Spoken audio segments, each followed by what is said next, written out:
मुझे मेरी बेटी पे बहुत गर्व था। मेरी बेटी का नाम माला था। मेरी बेटी मेरे घर की खुशी थी, लक्ष्मी थी और बहुत ही ज़्यादा खूबसूरत भी थी। जब उसने कहा कि वह डॉक्टर बनना चाहती है तो मैंने उसे नहीं रोका। मैं उसे क्यों रोकती? मैं चाहती थी कि वह डॉक्टर बने, लेकिन हम लोग गरीब थे। फिर भी बड़ी मेहनत करके उसे डॉक्टर बनाया। अभी उसके जॉब हाउस के दिन चल रहे थे,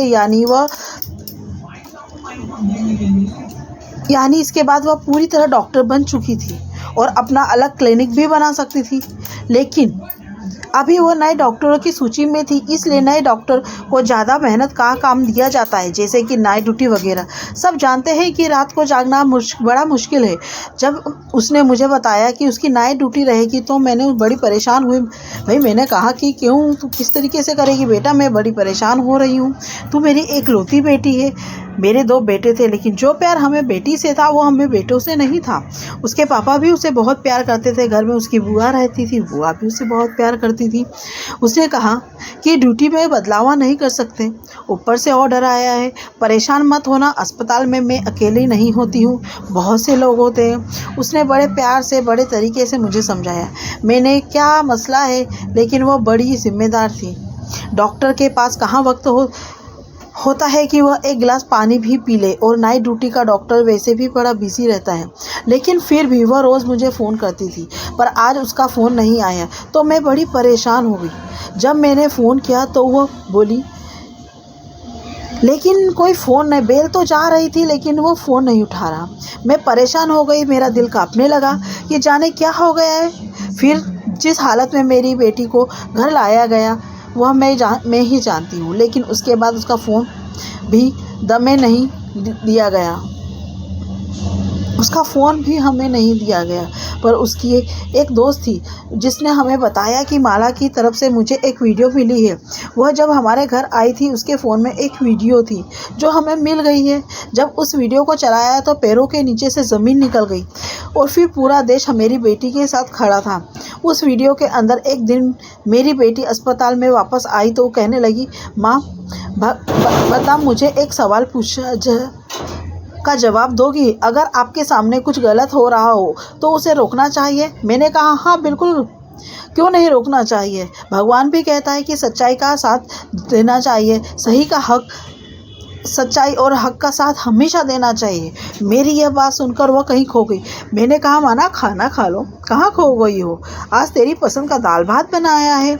उसको यह खाना बहुत पसंद था, वह देखते ही खुश हो जाती थी, लेकिन आज कहीं वो खो गई। जब मैंने बार बार उससे पूछा तो कहने लगी, माँ अगर कुछ ऐसा बुरा हो रहा हो जिसे रोकने के आपके अंदर ताकत ना हो फिर क्या करना चाहिए? मैंने कहा, तो फिर लड़ना चाहिए बेटा, कोशिश करनी चाहिए। जब इंसान कोशिश करता है तो भगवान भी उसका साथ देते हैं। पर तू किस बारे में पूछ रही है और इतनी परेशान क्यों नज़र आ रही? कहने लगी, कोई बात है, एक टेस्ट है, उसमें नंबर लगवाने की बात चल रही थी तो उसके बारे में ही कह रही थी। मैंने लगा ओके, पर मैं उसकी बात समझ नहीं पाई क्योंकि मैं ज़्यादा पढ़ी लिखी नहीं थी और वह डॉक्टर बन रही थी। मैं चुप होकर सुन लेती थी। तो मैंने उसका जवाब अपनी तरफ से अच्छे तरीके से ही देने की कोशिश करी। मुझे मेरी बेटी से बड़ा प्रेम था। हम लोग बड़े गरीब थे। अपने जेवर बेचा, मुश्किलों से उसकी फ़ीस भरी और एक अच्छी बेटी की तरह उसकी परवरिश करी।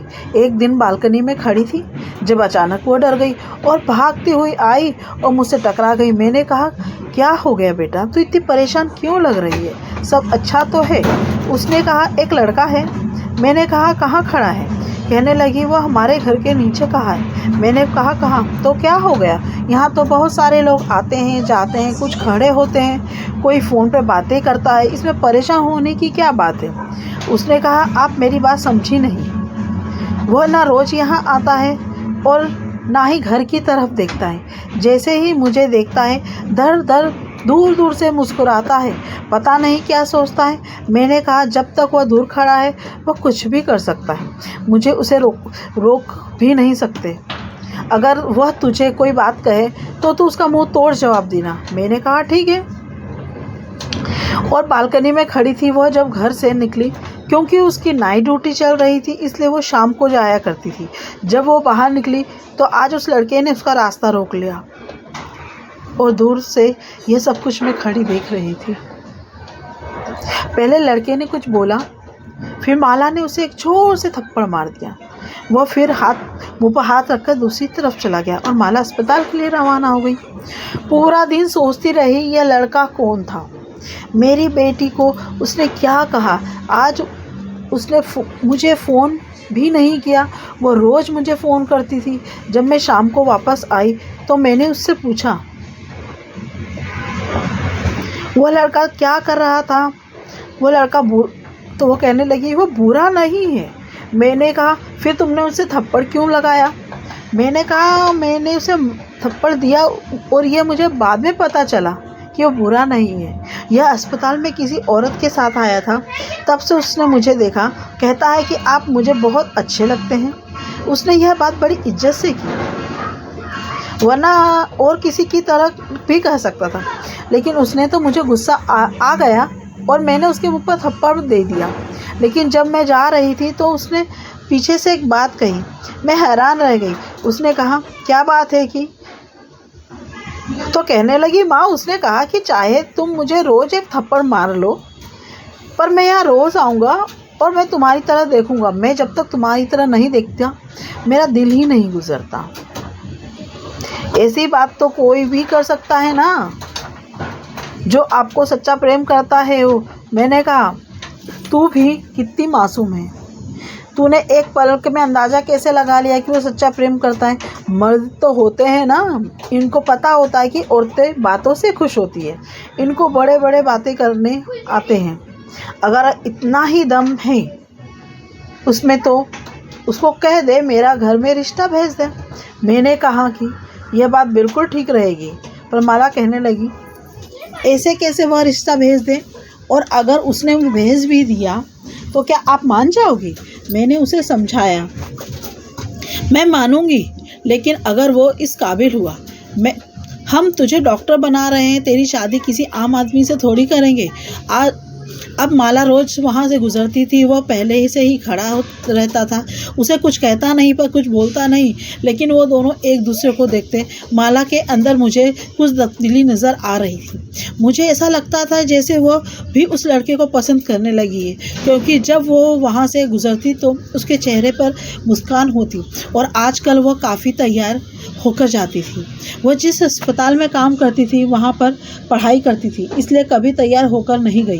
कहती थी कि स्टूडेंट को मेकअप करने की इजाज़त नहीं है, और उसके बाद उसकी आदत बन गई, क्योंकि वो वहाँ पर ऐसा था कि मैं नहीं जानती क्या था। तो वह उसके सामने अच्छी दिखना चाहती थी, लेकिन जिसके सामने अच्छी लगना चाहती थी वह घर के सामने ही खड़ा होता था। इसलिए घर से तैयार होकर जाना। उस लड़के के बारे में मैंने थोड़ा सा पता करवाया, क्योंकि वह हमारे घर के सामने खड़ा था, तो इतना तो पता होना ही था कि मैंने अपने छोटे बेटे से पता करवाया था। इसका नाम क्या है? इसका नाम राम है, और वो सामने वाले घर में रहता था। सामने वाले घर में बहुत अच्छे थे। पूरे मोहल्ले उन्हें जानते थे और कहते थे कि अच्छे लोग हैं। और मैंने कहीं भी यह नहीं सुना कि उनका एक बेटा है, और उसकी माँ को अपने बेटे पर बहुत गर्व था। लेकिन यह बेटा क्या करता था? मेरे छोटे से बेटे ने शायद गलती की होगी किसी के बारे में और पता करके आ गया। एक दिन बहुत बारिश हो रही थी। माला अपने कमरे में बालकनी में खड़ी थी और सामने ही वह लड़का खड़ा और बारिश में भीग रहा था। मैं उसके लिए चाय लेकर आई तो मैंने ये सब देख लिया। मुझे कहने लगी कि देखो ना, सर्दियों की पहली बारिश है और ये कैसी हरकतें कर रहा है। मैं भी हैरान हुई, लेकिन मैंने भी अपनी बेटी को कहा तू क्यों इतना सोच रही है, यह तो उसकी अपनी मर्जी है। तुम अपने कमरे में जाकर बैठो ना, बाहर मत खड़ी हो, सर्दी लग जाएगी। मेरे सामने तो बड़े कमरे हैं। आ गई, लेकिन मुझे तो थोड़ी देर महसूस होगा कि वह मेरे बालकनी में आकर खड़ी हो गई। उसी प्रेम करना कोई बुरी बात नहीं है, लेकिन कभी कभी सही फैसला नहीं कर पाते। आपके जीवन में गलत आदमी आ जाता है और फिर आपकी सारी ज़िंदगी खराब हो सकती है। इसलिए सोच समझकर फैसला करना। हमारे परिवार और जानने वाले में ऐसे लोग भी थे जो माला से शादी करना चाहते थे। कुछ लोग ऐसे थे जो पहले हमारे घर आना भी नहीं पसंद करते थे, लेकिन अब उन्हें पता चला है कि माला डॉक्टर बन गई है तो वो कोशिश करते हैं हमसे करीबी बनाने के। हमारे छोटे से शहर में डॉक्टर बनना आसान बात नहीं था। हमारे पास वैसे भी इतने पैसे नहीं थे, इसलिए थोड़ा फ़ायदा भी हुआ क्योंकि माला को स्कॉलरशिप मिली थी, वरना सारी फीस दे पाना मुश्किल था। फिर भी हमारे ऊपर बहुत कर्ज था क्योंकि फ़ीस तो हम दे देते थे, लेकिन फिर घर चलाना मुश्किल हो जाता था। उसके बाद क्या बोलूँ, ऐसे में माला सबके लिए हमारा भविष्य थी क्योंकि वह डॉक्टर बनकर हम सबकी किस्मत बदलने वाली थी। उसके भाई छोटे थे, बड़े नहीं थे, उसमें ही अपने भाइयों के लिए कुछ करना था। भाई उसके लिए भी कुछ नहीं कर सकते थे, इसलिए मैं अपनी बेटी को बहुत संभाल कर रखना चाहती थी और यह भी चाहती थी कि उसका जीवन साथी अच्छा इंसान बने, उसको हमसे दूर नहीं बल्कि हमारे पास रखे। और माला बहुत अच्छी इंसान थी, यह किसी का भी दिल जीत सकते थे, लेकिन सामने वाला भी तो इसके काबिल होना चाहिए। एक दिन वह कहने लगी, माँ मुझे आपसे बड़ी ज़रूरी बात करनी है, मेरे बारे में, मेरे भविष्य के बारे में, मेरे जीवन साथी के बारे में। मैंने कहा, हाँ बोलो, तुझे क्या बात करनी है? और मुझे समझ आ रहा था कि क्या कहने वाली थी। लगता है राम ने उसके दिल में जगह बना ली थी और मुझे ये कहने लगी कि माँ कहने लगी थी। अब मिलते हैं